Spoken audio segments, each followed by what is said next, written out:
नमस्कार दोस्तों, चुनाव आयोग इतना बेशर्म, इतना निर्लज्ज कभी नहीं हुआ। और चुनाव आयोग को लेकर के ऐसी कड़ी और आक्रामक टिप्पणी जो उत्तर प्रदेश के पूर्व मुख्यमंत्री अखिलेश यादव ने की है, ऐसी आज तक इतिहास में कभी किसी ने नहीं कही।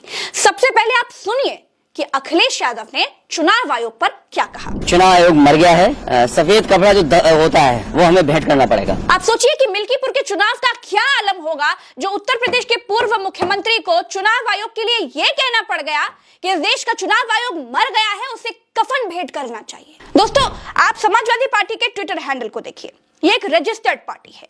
देखते रहिए कितनी शिकायतें चुनाव आयोग से की जा रही है, लेकिन चुनाव आयोग है कि कुछ बोलने को तैयार नहीं। उत्तर प्रदेश के पूर्व मुख्यमंत्री अखिलेश यादव के ट्विटर हैंडल को देखिए, खंगालते रहिए, देखते रहिए कितनी शिकायत।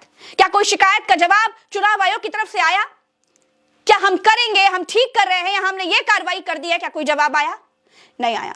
एक संवैधानिक पद पर बैठे हुए सांसद अवधेश प्रसाद कैसे कान में फोन लगा करके मिल्कीपुर में कैसी अंधेर गर्दी चल रही है, कैसा नंगा नाच किया जा रहा है, उस पर सवाल उठा रहे हैं और दिखा रहे हैं कि इस देश का चुनाव आयोग कहां गायब हो गया है। देखते रहिए, देखिए वीडियो देखिए। सर, ये बूथ नंबर 18 है, बूथ नंबर 18 है पाकरपुर। ये मरे हुए लोगों का वोट डाल रहे हैं, स्याही नहीं लगा रहे हैं, जिसके कारण एक एक आदमी 10-10, 20-20 वोट डाल रहा है। ये सर है 205 बूथ नंबर। ये नंदन सिंह खुद वोट डाल रहे हैं, बटन खुद दबा रहे हैं और अंदर जाकर बैठे हैं। अभय सिंह जो माफिया हैं, उनके ये रिश्तेदार हैं, खुद वोट डाल रहे हैं, ये बूथ नंबर 412 है। अभी यहाँ के एसडीएम गए थे, एजेंटों को कहे भाग जाओ, नहीं तो ऐसा करेंगे जिंदगी में रहोगे, ऐसे तुम्हारा सांसद रो रहा है उसी तरह से तुम्हें रोना पड़ेगा, बूथ छोड़ के भाग जाओ। Booth number 412 Vijaypur. आप देखिए एसडीएम जो रिटर्निंग अफसर भी है। ये बहुत गंभीर मामला है सर, बहुत गंभीर मामला है। आप देख रहे हैं दोस्तों, मिल्कीपुर का चुनाव तो मैं खुद कवर करने के लिए गई थी और मैंने देखा कि किस तरह से इस मिल्कीपुर के चुनाव को पाकिस्तान का चुनाव बना दिया गया, कैसे इस चुनाव को ऐसा बना दिया गया जैसे चुनाव मिल्कीपुर में नहीं मणिपुर में हो रहा है। आप देखिए, इन गाड़ियों को देखिए, आखिर एक सीट के चुनाव पर इतना प्रशासन क्यों उतार दिया गया? क्या यह सवाल नहीं बनता? एक सीट के चुनाव पर किस तरह से पुलिस की गाड़ियां पूरे पूरे पूरे मिल्कीपुर में घूम रही हैं, क्या इसका कोई प्रभाव नहीं पड़ता? क्या इस पर सवाल नहीं उठता?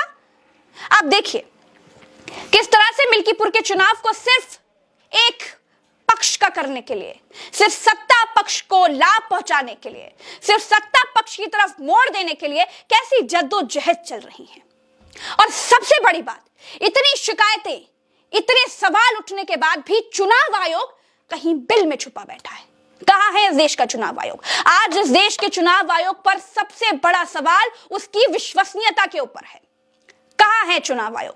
क्या इस देश का चुनाव आयोग भाजपा का बॉडीगार्ड बन गया है?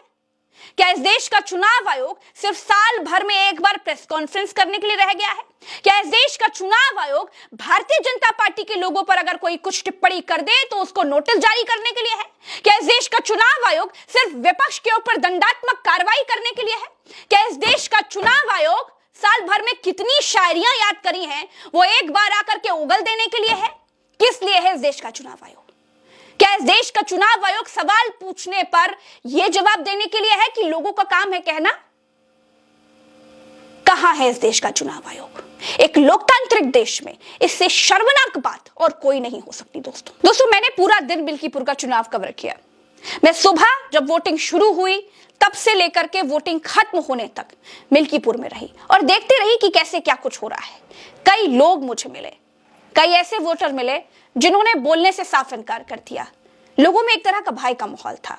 अब ये भय का माहौल कैसे बना? क्या मिल्कीपुर में घूम रही प्रशासन की बड़ी बड़ी गाड़ियों की वजह से, इस वजह से भय का माहौल था, या फिर क्या?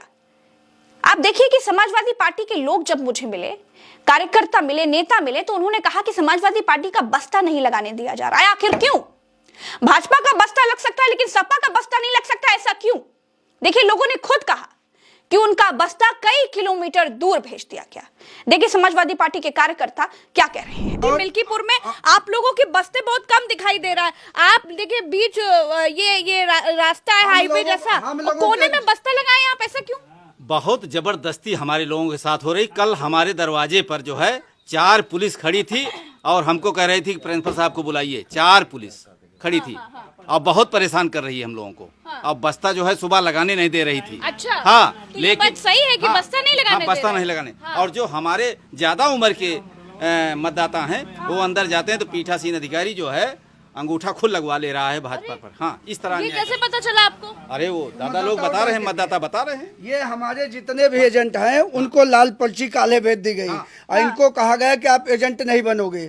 और हमारे लोगों के जैसे आपने कहा टोपी अंगोछा पर सब पर प्रतिबंध कर दिया।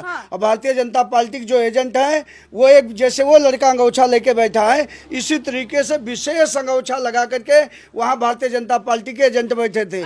अभी मतलब भैया चाहे तो भाजपा का गमछा पहन सकते हैं, आप चाहे तो सपा का गमछा नहीं पहन ना सकते। उनको काला चहेत दिया गया, उनको तो लाल पर्ची दे दिया गया काला है। कालज के आप एजेंट नहीं बन सकते हो, आपके ऊपर मुकदमे दर्ज हो जाएंगे। आपको एजेंट ही नहीं दी गई है, लाल पर्ची दी गई है। दोस्तों दिन भर समाजवादी पार्टी इतने सवाल उठाती रही। चुनाव की एक रात पहले से समाजवादी पार्टी के कार्यकर्ताओं पर रेड कार्ड जारी करने से लेकर चुनाव खत्म होने तक चुनाव आयोग से शिकायतें करते रहे, लेकिन चुनाव आयोग ने चूं तक नहीं किया। इस देश का चुनाव आयोग किस लिए है, आज सबसे बड़ा सवाल यही है। दोस्तों मिल्कीपुर के चुनाव में कैसी अंधेरगर्दी हुई वो सब मैंने आपको दिखाई और बता रही हूं। अब देखिए कि अखिलेश यादव ने जो टिप्पणी चुनाव आयोग के लिए की है वो बेहद गंभीर है, इसको समझना चाहिए। देखते रहिए उल्टा चश्मा यूसी, चैनल को सब्सक्राइब करिएगा।